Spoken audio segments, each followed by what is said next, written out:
ನಮಸ್ತೆ. ಸೊ ಇವತ್ತು ಜೊತೆ ಎತ್ಗಳನ್ನ ನಮ್ಮ ನಿರಂಜನ್, ತಾಯಿಯವ್ರ ನಿರಂಜನ್, ಇವಾಗ ಅವನ ಹತ್ರ ಇದ್ರೆ ನಮಗೆ ಕೊಡ್ತಾನೆ, ನಮ್ಮ ಹತ್ರ ಇದ್ರೆ ಅವನು ನಿನ್ನೆ ಬಂದಿದ್ದು ಹೊರಗಡೆಯಿಂದ. ಜೊತೆ ಎತ್ಗಳು ತುಂಬ ಆಸೆ ಪಟ್ಟು ಬಂದಿದ್ದು ನಾವು ಇರಲಿ ಅಂತ. ಒಟ್ಟಾರೆ ಅವ್ನಿಗೆ ಹೆಂಗೆ ಗೊತ್ತಾಯ್ತು ಇನ್ಫಾರ್ಮೇಷನ್ ಬಂದು ಎಲ್ಲ ಬೇಕೇ ಬೇಕು ಅಂತ ಕುತ್ಕೊಂಡ. ಸೊ ಇವತ್ತು 2 4 ಎತ್ಗಳು ಬೇಕೇ ಬೇಕು, ಇನ್ನೂ ಕರುಗಳು ಬೇಕೇ ಬೇಕು ಅಂತ. ಈ ಸತಿ ನನಗಂತೂ ಆರಂಭಕ್ಕೆ ಬೇಕು, ಕೆಲಸಕ್ಕೆ ಬೇಕು ಅಂತ ಹೇಳ್ಬಿಟ್ಟು ಕೆಲಸ ಚೆನ್ನಾಗಿ ಮಾಡಿದ್ದಾವೆ, ಕೆಲಸ ಮಾಡಿದ್ದಾವೆ. ಸೊ ನನಗೆ ಕೆಲಸಕ್ಕೂ ಬೇಕು, ಶೋಕಿಗೂ ಬೇಕು ಅಂತ ಹೇಳಿ ನಾನು ನೀಡ್ತೀನಿ, ಮನೆಗೆ ತೊಗೊಂಡೋಗಿ ಚೆನ್ನಾಗಿ ಅಂತ ಹೇಳಿ ಒಳ್ಳೆ ಬೆಲೆನೇ ಕೊಟ್ಟ.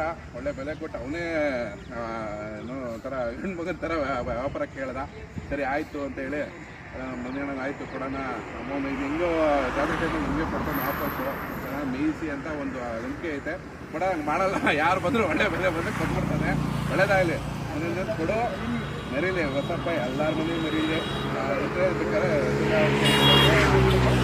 ಒಳ್ಳೇದಾಗಲಿ. ಸೊ ಇವತ್ತು ವ್ಯಾಪಾರ ಆಯಿತು.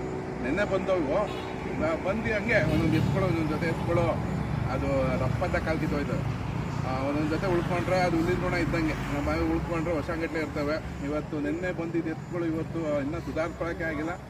ಬಂದಾಗೆ ಇಲ್ಲ, ಬೇಕೇ ಬೇಕು ಅಂತ ಹಠ ಮಾಡಿ ಎತ್ಕೊಳ್ಳೋಣ. ಒಳ್ಳೆ ಬೆಲೆ ಕೊಟ್ಟೆ ತೊಗೊಂಡೋಗ್ತಾ ಇದ್ದಾನೆ. ಒಳ್ಳೇದಾಗಲಿ ಅಂತ